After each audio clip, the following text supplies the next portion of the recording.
that we have been invited by Manjula ji, because we do dance performances in different cultural festivals, but this is something unique. So aharya, aharya means the external adornment, the makeup, the costume, jewelry, everything is a very, very important part of any classical dance form.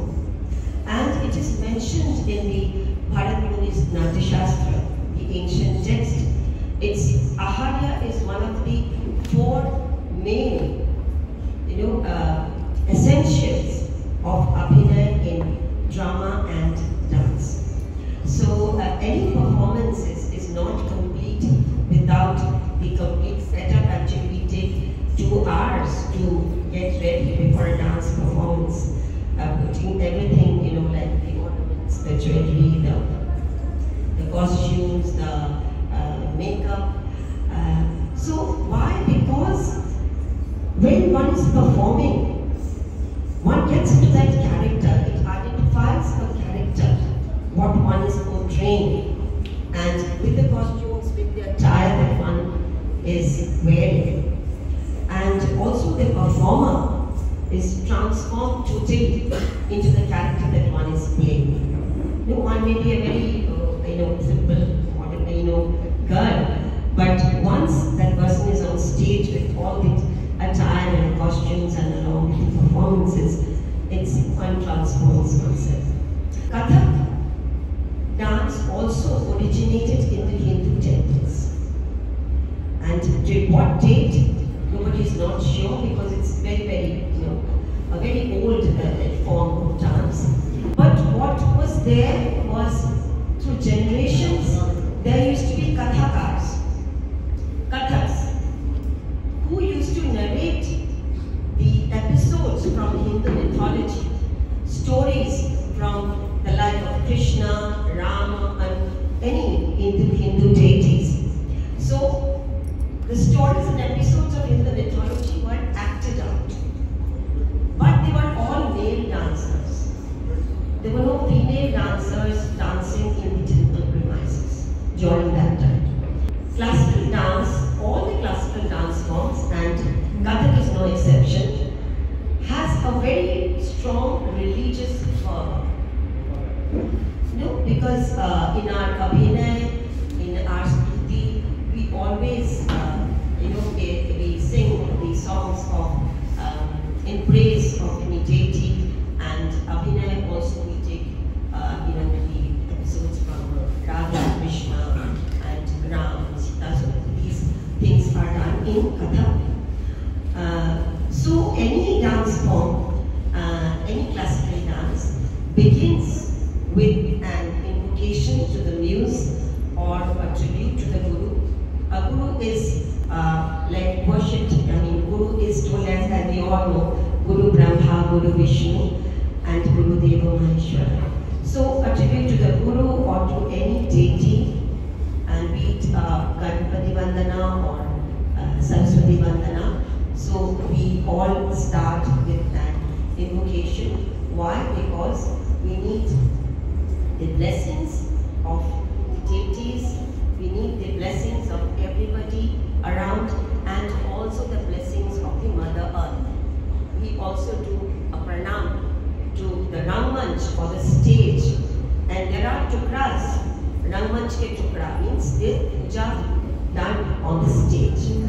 So we will begin with Ganpati Vandana by the members of Kalapi Center for Performing Arts.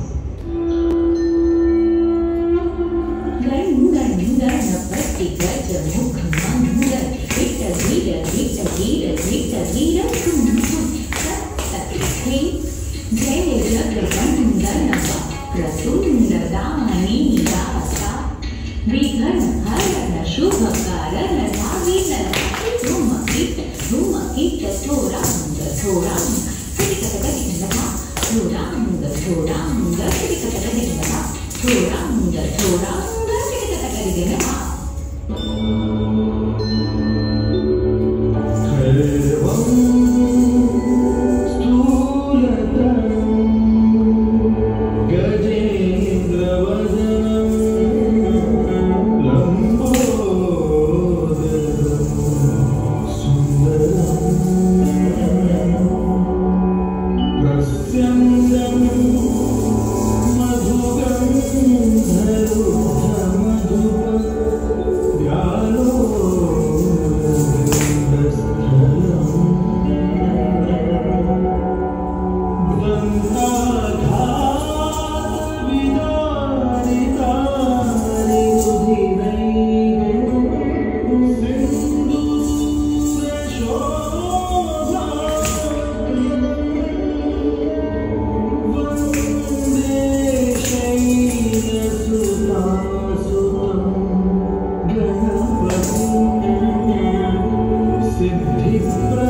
a very Hindu concept.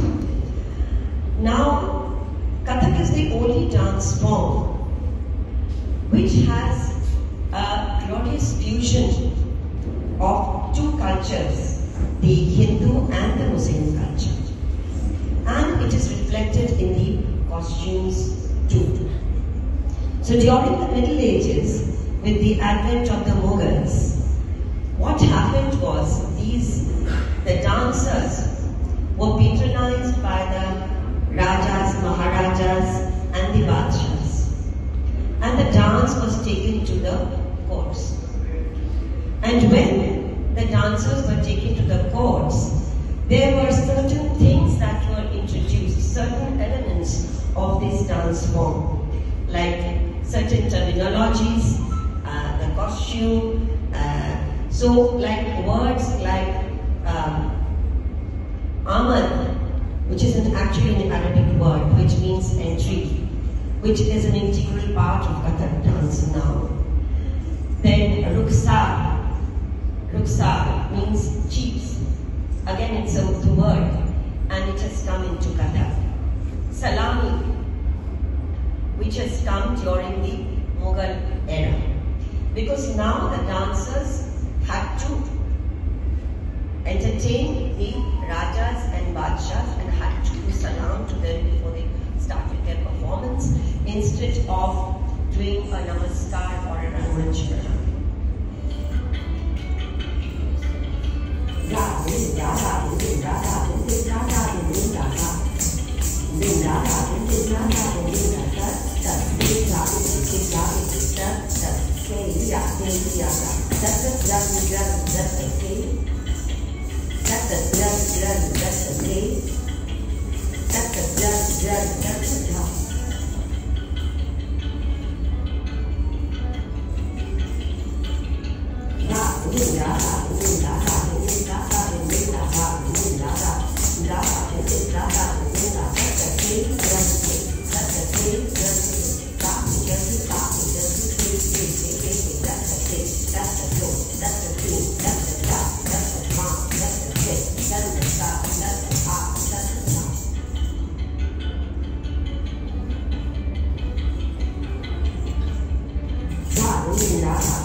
The female dancers came into existence here in Kathak because in the courts, these gurus, they were patronized by the Badshahs and the Rajas and the Maharajas, and they taught the courtesans, the wives.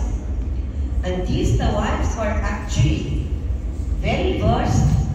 They had studied literature, they learned, they got proper talim from these gurus.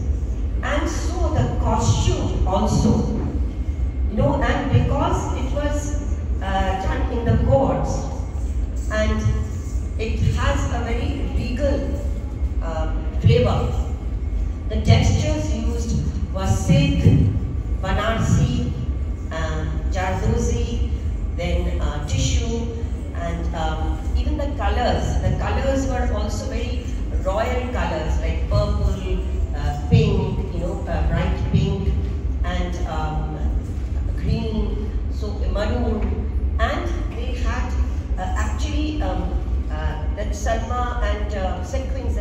Salman Chut we call it, they were actually done with gold and silver threads. And original stones and motifs, the pearls, the original these things were used. And and they used to be so heavy that the lining that they used was again malmal. And during that time, because it was just be so heavy with all the jardozi and these kotas and all that, that they used to the rajas, the badshahs, they used to wash only, because we have to think of the maintenance. Also, we'll come to that later. They used to wash only the lining and then fit it back again to the costume. So from this, the dancers also adopted this kind of style. So they used to wear, like you all must have heard of anarkali ghagras, and there were lots of flares, so that twirling or the chakras, spinning, is a very, very integral part of Kathak. So the dancers used to wear costumes with a lot, be it ghagra or be it a Mughal costume, an anarkali. There's a lot of gears in it, lot of flair, so that when they twirl it looks nice.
We have the pearls.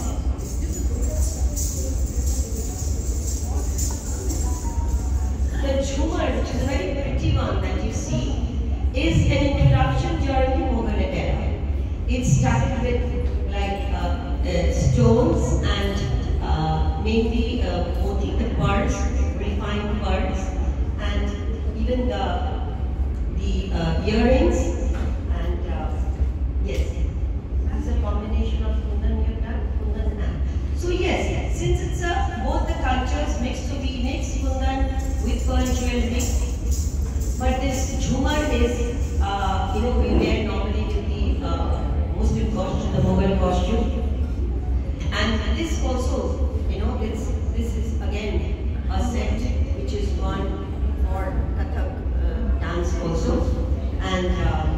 silk or the Banarsi that we use.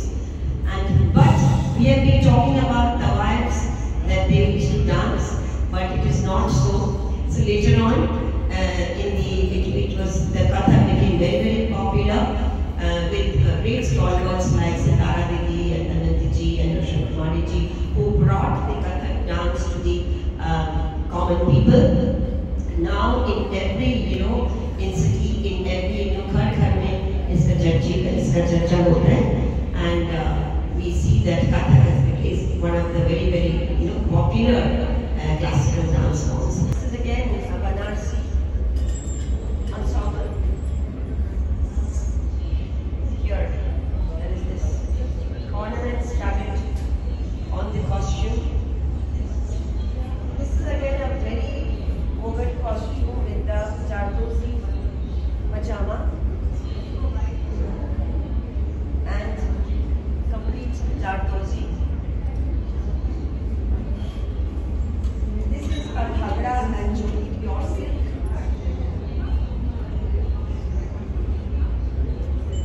This again is normally worn for the invocation item, which is, for bhajans and all that. Yeah, and silk with Jardozi borders. Yeah, thank you so much. And because of the maintenance nowadays with pure silk and pure tissue and all that, which is difficult to maintain, people are like opting for artificial silks and all that, but silk is always silk. Pure thing is always pure. Yeah, so and we have to dry clean our costumes because it gets spoiled because there's a lot of jari and bundas and all that. And we have to remember one thing: it has to be light.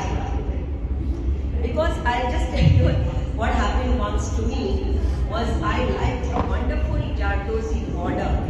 Yeah, I shared with you all. Wonderful Jardozi border, and since it has very lot of cape, so it was a 9 yards border, and I switched it to a lehenga. And I loved the costume. But when I went on stage, I couldn't move freely because I couldn't take the twirls as fast as I would because it was so heavy. So I tell all my disciples also and myself, we keep in mind that I have to remove the entire zari, the border, and put another lighter one. So we have to keep all these things in mind when we are stitching a dance costume. Yes? Okay. So the last item is present now is a modern day costume where we have combined